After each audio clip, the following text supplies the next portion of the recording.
There we go. It is Flyers game day. That's Brian Smith. I'm Jason Martinez. The day after. The day Feels like I got clubbed in the head in a lot of ways. You feel that Feels like way too? feels like the day after the prom, doesn't it, or something like that? I don't know. Yeah. It has been a day. Wow. It was always gonna be a day after, an event like that, but when you throw in a back-to-back like this, yeah, it's a day. So I hope the players feel better than I do. We'll put it that way. Yeah, I can't imagine that, the game ended last night and everything, press conferences after, and there was a significant amount of them because of the situation. And then they got to board a plane, fly to Ottawa, go through customs. Oh, yeah. I probably didn't get into the hotel until damn near 3 a.m. And they got to crank it up and play a game tonight Yeah.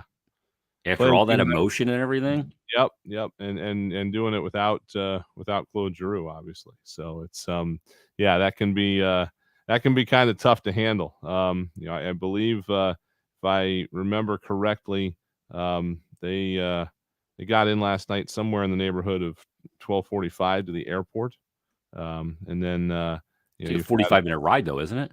yeah. So 12:33 landing time. You got a taxi. At some point, you went through customs. I'm pretty sure they do that there. Yep. And then, yeah, it's this rink is nowhere near Ottawa. It'd be, I think it's like if the Wells Fargo Center was in Downingtown. Yeah. It's pretty much the equivalent. So you have the ride all the way out there. So yeah, it was definitely a late night. Yeah, I mean, it's not even in downtown. Somebody was just telling me about that last week. I forget who it was. But yeah, it's a good And distance from the airport. not And Ontario. yeah. It's really, But somehow they got to crank it up and get a game tonight. And, Mike Yeo talked about it today. They didn't shy away from the fact that last night was what it was and that they're in this situation now, to try and crank it up. Look, they're not playing the 87 Oilers. That's good. no. And they're playing a team that's lost 8 of 9 in Ottawa. So the opponent isn't, great, but you're still ripe in this game. Yeah. I mean, if I was a betting man, this is not a game where I'd lay any money on it. Because No, I wouldn't lay money on either team. Yeah. And this is not, again, with what you mentioned, with this Ottawa team, we talk a lot about playing the right team or the team at the wrong time or something like that. Yeah. They ran into Arizona twice. The new Arizona Coyotes, their season series against Arizona came in the 9 days when they're playing their best hockey, and they gave up a total of 13 goals to the Arizona Coyotes. They had a snowman hung on them back on March 5th. And then, yeah, I mean, everything else in there, they ran into Montreal playing well at the right time, kind of like the Flyers did. They've then had to go through the buzzsaw of all these other teams that are playoff teams. And then they've got losses in there to like Chicago and Vegas. So, it's not going well there right now. They did have a fairly decent month of February and really the last couple of weeks of January too. I mean, going from like December through the end of February, this team was at least like around 500 or a little above it even. But yeah, since the turn into March, right around the All-Star breaks, they started hitting the skids. So, and hopefully the Flyers have them at the right time. Yeah, I mean, they haven't played since Wednesday. They played Columbus on Wednesday at home. This is also the 5th game of a homestand for them, the last game of a homestand, 5-gamer. Yeah. They played Seattle at home. They won that one. Then they lost to Chicago, gave up 6. Lost to Arizona, gave up another 5 spot. Lost to Columbus, gave up a 4 spot. I mean, those are 3 bottom feeder teams. And they gave up 15 goals in those games. You're not going to win much when you're giving up 5 goals a game. Sorry. So, if nothing else, that's an opportunity for the Flyers, right? To score some goals. Yeah. It definitely is. Yeah, good point. This is the front half of a back-to-back for them. They're going to be in Montreal tomorrow, which is a much easier flight than basically anywhere else for this team, with the possible exception of Toronto. But yeah, they've got to go play on the road tomorrow to start a 3-game roadie. This is come up with this design: Montreal, then they go to the island, and then they go to Winnipeg. So a little bit of a hop, skip, and a jump there from the Long Island to Winnipeg, a couple of days apart. and then home against Florida, and then another roadie, Nashville and Detroit. So it's not an easy schedule for these guys moving forward. Yeah, and the Flyers won't be back. They'll be back on Sunday at home, a 2:00 game. That'll be the 3 and 4 days, and then after that, they've got going to hit that road trip. They're going to go to Detroit, St. Louis, Colorado, Nashville, and Minnesota. Then they'll come home to start off April 2nd against Toronto. But that's a 5-game road trip for the Flyers after one more home game. Feels like they haven't been on the road a whole heck of a lot, but are tonight in Ottawa. Yeah, and what did we say? 13 of the last 16 at home or something like that. We were saying last night. They had a game homestand. Have not been on the road really hardly at all since their holiday trip. They have not left the time zone since the holiday trip. The only trips they've had have been like out and backs to Boston and Long Island, and they've been to Long Island twice. That's barely a road trip. The two gamer to Detroit and Pittsburgh right before the homestand. But other than that, and going down to Florida and Carolina last week. Not a lot of necessary travel. So yeah, like we said, this might be a good road trip for them to reset with what will be probably a revamped roster. We'll know who is on the team for the rest of the year. And pretty much a road heavy schedule from next week out. Flyers only have something like 8 or 9 home games left because of that homestand. So that's only one more trip to the dry cleaner then. Yeah, exactly. Yeah, I'm been trying to time it out. I've been trying to make it to this roadie here. So yeah, I got to send them to the tailor too. I got a couple little tears and stuff I got to get taken care of. Yeah, mine keeps shrinking. I don't know why that keeps happening. Interesting. Are they shrinking or are you getting larger? I got the 40 and these suits all started shrinking. So I don't know what's happening. Weird. Here's the line combinations for the Flyers tonight. Obviously, Giroux is still a member of the Flyers right now, right? He has not been traded. There's been a lot of talk out there. I always remind people too, one of the things that was out there was, all of a sudden Florida's offer is not as good, but that's where Claude would prefer to go. And Colorado's offer is better.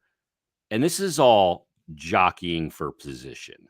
Yeah. It's just noise.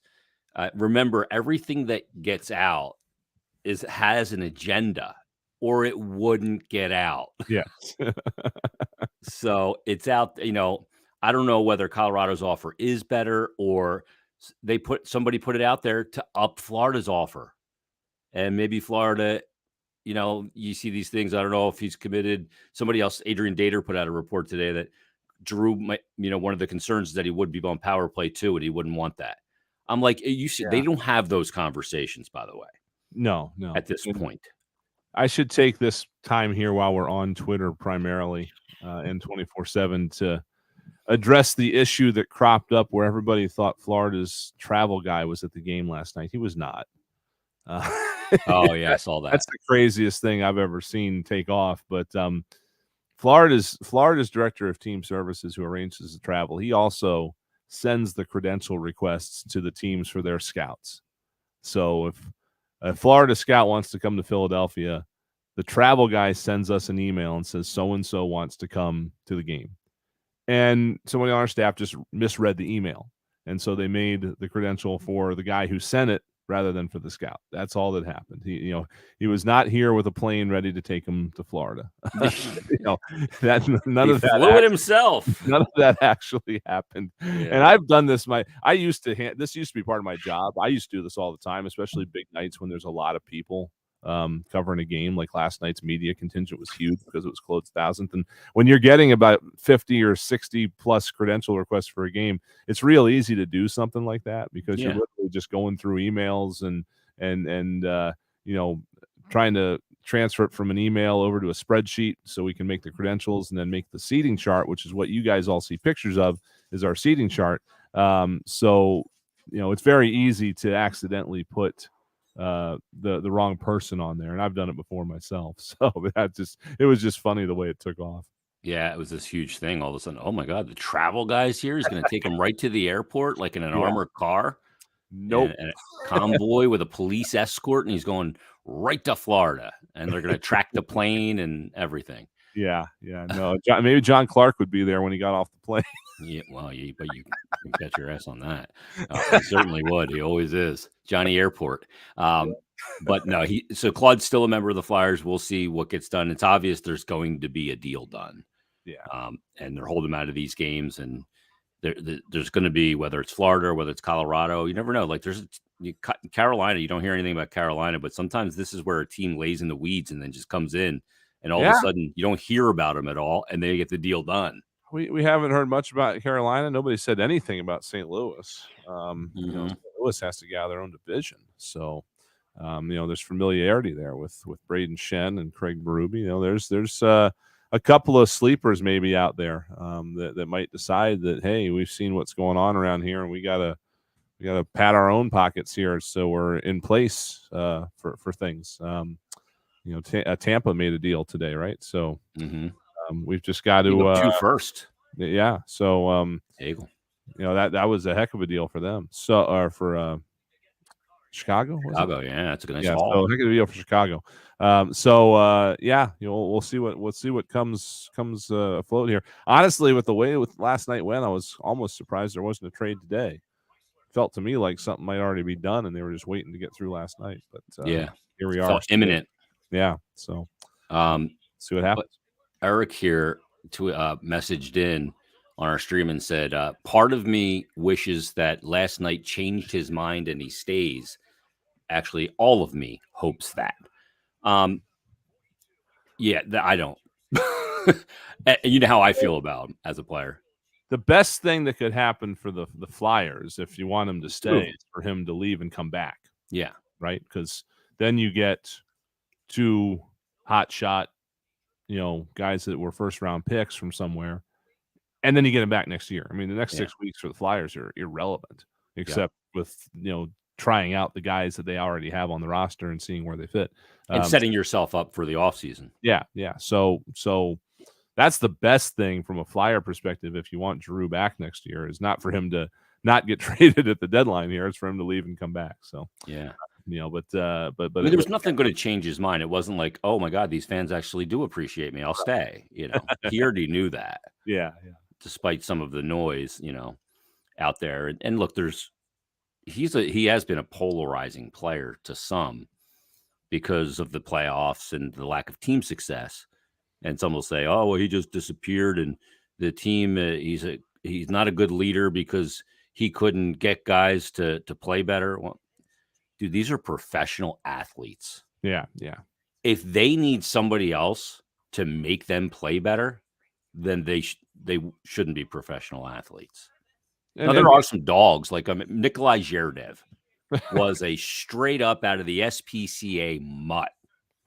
Incredibly talented, right, Bri? But he was a mutt. That was always one of the weirdest stories I've ever heard, is that these guys, they're not that much different from you and I, right? They play hockey and they make tons of money, but they have to go to work every day. And a lot of them, the younger guys especially, are the ones that weren't from here or anywhere near here. They didn't have Zherdev didn't have a car. Yeah. And so these guys will bum rides off each other all the time. But Zherdev had a driver bring him to practice every day. I remember Paul Holmgren said to him one day, "He's like, why don't you get one of your teammates to bring you?" So he was paying a car service every day. Yeah, just to get from wherever he lives to Voorhees. Oh, jeez. So it was, he was a piece of work, that guy. I remember talking to Carter. He didn't have a mattress. He had to go mattress shopping. Mm-hmm. Yeah, I mean, I had an interview scheduled. He's like, I can't do it at 11. I have to go. I'm going mattress shopping. What was he, 19, right? Yeah, he didn't pay his electric bill. When did you have to buy your first mattress? I know for me it was after 19. Oh, yeah. Well into my 20s. Because you had the crappy one when you were in college that was just on the floor, right? Yeah. So you have to grow up real quick when you hit the NHL at an age like that. Yeah, and even though they leave home early, like he was in juniors in Everett, they live with a billet family, and the billet family takes care of everything. Right. I mean, the billet. I'd like to go to a billet family now because my wife's not a billet mom. Yeah. Let's consider that a formal offer to anybody out there that wants to adopt Jason. Yeah. I'm up for adoption. I don't make a lot of noise. I sleep late, and I watch a lot of hockey. It's going to be weird this is now PG, post Giroux Flyers. And there'll be a time to have the discussions about if he'll return or what'll happen. But all said and done, 1,000 games, 291 goals, 900 points. What a career. I just want to take one moment, though, and for the game presentation staff last night, Tina and her crew, and all of the people in marketing and PR and the business operations and in the hockey operations department, the way everything came off last night was pure class. It was a stroke of perfection, I think, at every turn. Really, the whole week was, actually. Yeah. All the stuff on social and the articles that Bill wrote. We tried to contribute to that on Flyers Daily with some great interviews talking about Claude. So I think it was just a great week. I really do. In all honesty, we may not be done yet. Yeah. They have a couple things prepared for if he departs too. So might be a cherry on top of the sundae here in the next few days. Yeah. So we'll see where it goes. And look, we'll see what other players, we haven't been talking about Justin Braun because Claude Giroux casts a long shadow. Yeah. When he's on the trade market. But Justin Braun's a guy that a lot of teams could use, and just about every one of them can fit from a financial standpoint. We talked about Martin Jones too. Felix Sandstrom is playing for Lehigh Valley tonight, so he's at least healthy at the moment. Good. Hopefully he stays that way. But he could be spending the rest of the year in the NHL if Martin Jones goes. So it's a couple of things out there still. Yeah, you could see Martin Jones. Maybe we could see either Ustimenko or Urson. Probably it's most likely, obviously, going to be Felix Sandstrom. But yeah, there's a lot of variables here, so it'll be really interesting. No Coetzee again tonight. Yep. One more night. Trip. Yep. I'm going to attempt to try and do the game with Tim. I couldn't go to the game and do it because you have to test in advance to cross the border, and obviously they're in Ottawa. If they were in Jersey tonight or Boston, it wouldn't have been a problem. So I'm going to attempt to do the game from Tim. He is in Ottawa, and I'm at Canadian Tire Arena, and I'm going to attempt to do it from home along with him. So cut me a little latitude. Look behind the curtain, right? Yeah, because I'm slightly delayed in what I'm seeing. Yeah. So I think Coetzee is too when he's at the game. See, I didn't even realize it. Somebody tweeted me last night and said, "Oh, pretty ironic that it's St. Patrick's Day and Coetzee's off." And then somebody else tweeted me and said, "Don't you know that like in his contract it says St. Patty's Day, I don't work?"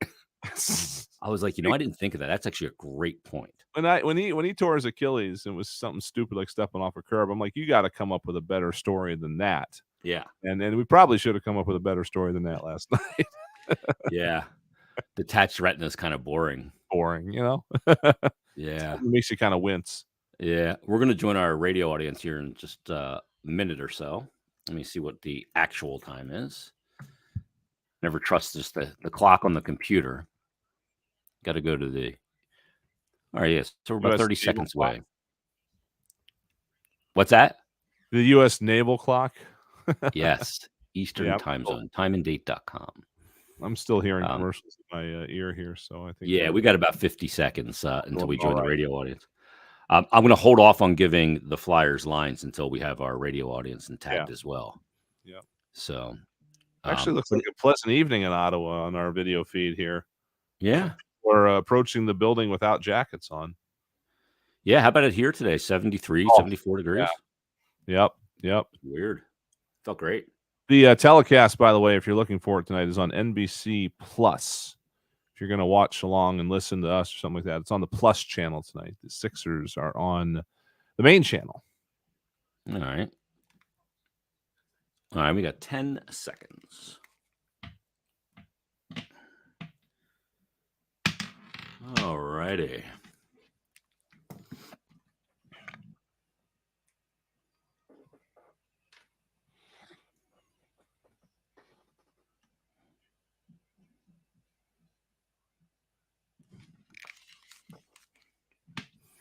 And welcome to Philadelphia Flyers hockey as the Flyers head north to take on the Ottawa Senators.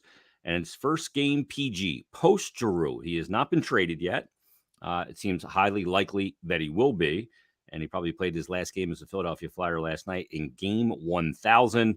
What an atmosphere. But the key for the Flyers in this game, Bri, is finding a way to manufacture, dare I say, emotion and energy after what's been not only a taxing mental week, but the culmination of one of the great Flyer players.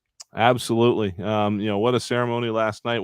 Not just the ceremony, just the whole game, really. Everything from the uniforms that they were wearing in warm-ups to the patches on the actual uniforms, all that sort of stuff. It was a terrific game. It was a terrific game throughout throughout everything. And when you look at the overall picture, it was for a 1,000th game ceremony. You could tell there was more to it than that. And so, usually we have these, even a jersey retirement ceremony. It's like, all right, it happens at the beginning of the game, and then it's over.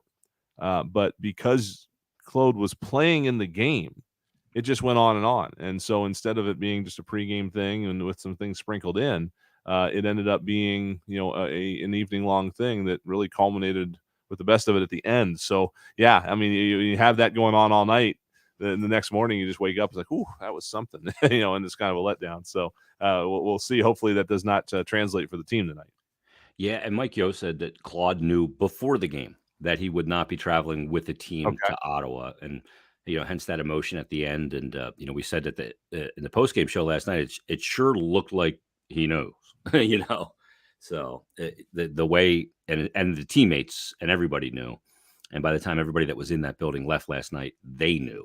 So Right. the Flyers move forward without number 28, without the captain, and now they got to, go back on the ice and play NHL hockey. And tonight, here are your line combinations. Sans Giroux. The top line will be centered by Broussard with James Van Riemsdyk and Cam Atkinson. Then Kevin Hayes on the second line, centering Joel Farabee. And I think that's a 20. Mayhew will be back in the lineup.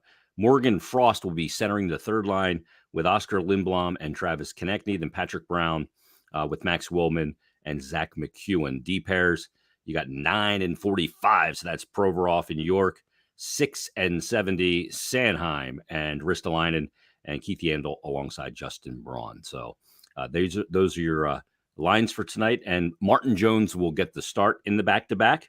It'll be 3 and 4 coming up on Sunday for the Flyers, but they have this back-to-back to handle tonight. And Ottawa has not played since Wednesday, so they're a rested team. They've been home. This is game 5 of a 5-game homestand for the Senators. Flyers in a disadvantageous position from a schedule standpoint, but they're not playing exactly the greatest team in the world in Ottawa as well, Bri. Yeah, the hope here is that in a situation like this, when it's almost certainly going to be a game that maybe lacks a little bit of energy on the Flyers side, that they are doing so against the team that they've caught at the right time. Ottawa had a pretty decent first couple of months of the season, but since the All-Star break, they've lost their momentum that they had started to build up there a little bit, and they've been allowing a lot of goals over the last 10 to 12 games. So the hope is the Flyers can take advantage of that, and they can get themselves in a good spot here to have a solid outcome here tonight. And they went out and they got Matt Murray to be their goaltender. Of course, he won in Pittsburgh, kind of took over for Marc-Andre Fleury, was great in those playoffs and there, but just has not been able to rekindle it there. And this Senators team that's trying to move forward with their rebuild just isn't getting very far. This is one of those things that we've talked about.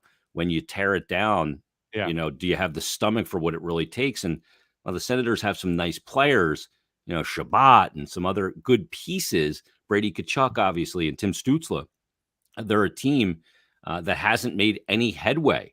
And, a lot of people are saying the way the Buffalo Sabres are playing, they've now passed the Senators in the rebuild. Yeah. And it took trading Jack Eichel to do it. Yeah. Yeah.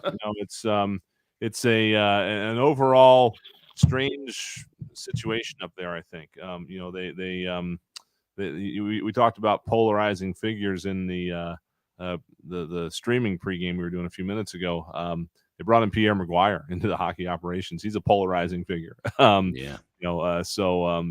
Whether or not that pays off, we'll see. But yeah, they seem, with the lineup they have, it should be going a little bit better than it is. And so, it's kind of the same way the Flyers are at. But we'll see where the rest of the season takes them. Yeah, it's the Ottawa Senators and the Philadelphia Flyers' first game in the post-Giroux era. Stay tuned. Tim Saunders, he is standing by up in Ottawa, the nation's capital, up north for Flyers and Sens. You've been listening to the Flyers Game Day Show on the BetRivers.com Flyers Broadcast Network. All right, so you can keep me up with Tim. Okay. All right, streamers. I'll be watching. Thanks, Selkie.